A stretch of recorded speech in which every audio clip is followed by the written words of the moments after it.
Guylain de Pierrefeu, bonjour. Bonjour. Vous êtes partenaire chez Wavestone et responsable de l'intelligence artificielle, ce qui concerne les data. Donc c'est un sujet dont nous allons parler.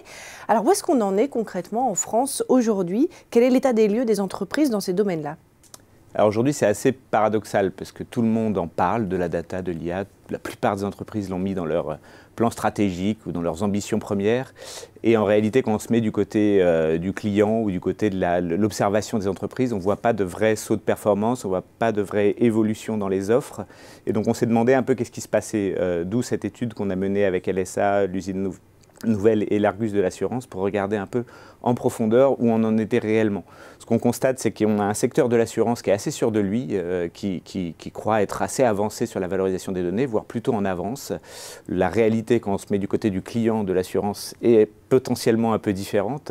Un secteur du retail qui s'évalue assez en retard, notamment à mon avis parce qu'il se considère à des Amazon, des Alibaba.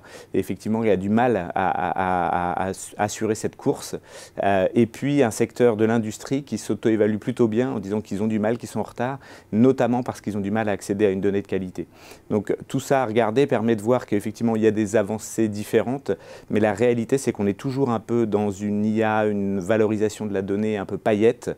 On fait des démonstrations dans les salons, on parle dans des conférences, on pense avoir changé beaucoup de choses, mais on n'en est pas encore vraiment à l'aspect transformant de l'IA et de la data. Donc globalement, les entreprises sont un peu freinées, mais qu'est-ce qui bloque ? Alors, plusieurs choses. Le premier, on l'a bien constaté dans l'étude, c'est une absence d'engagement du top management des entreprises. C'est-à-dire que tout le monde le met dans son plan stratégique sans savoir exactement ce qu'on en attend, ce qu'on veut faire et à quel horizon. Et du coup, finalement, ça crée un effet de dispersion. Tout le monde se lance dans des initiatives, des proof of concept, des expérimentations sans vraiment en attendre quelque chose. Donc ça, c'est le premier sujet. Il faut que le management sache pourquoi on y va et vers quoi on va si on veut pouvoir flécher les investissements, flécher les efforts.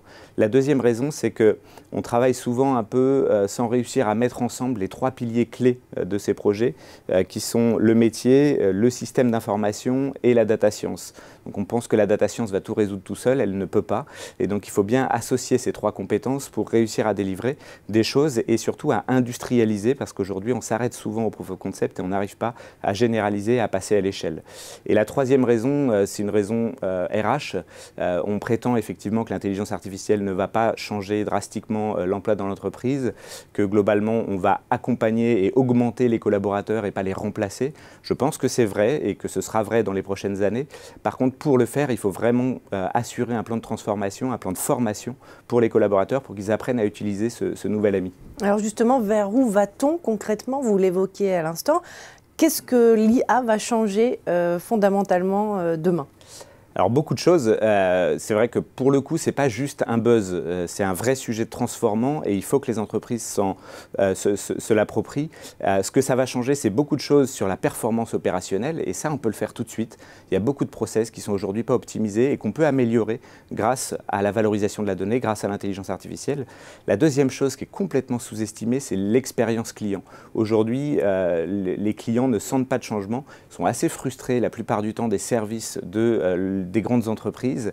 On connaît les points faibles, on connaît les points de douleur, mais on ne les traite pas et l'intelligence artificielle pourrait permettre de faire beaucoup mieux. Si Amazon réussit comme ça, ce n'est pas que parce qu'ils savent vous targeter, vous proposer des produits, c'est aussi parce qu'ils ont une expérience client inégalable et inégalée aujourd'hui.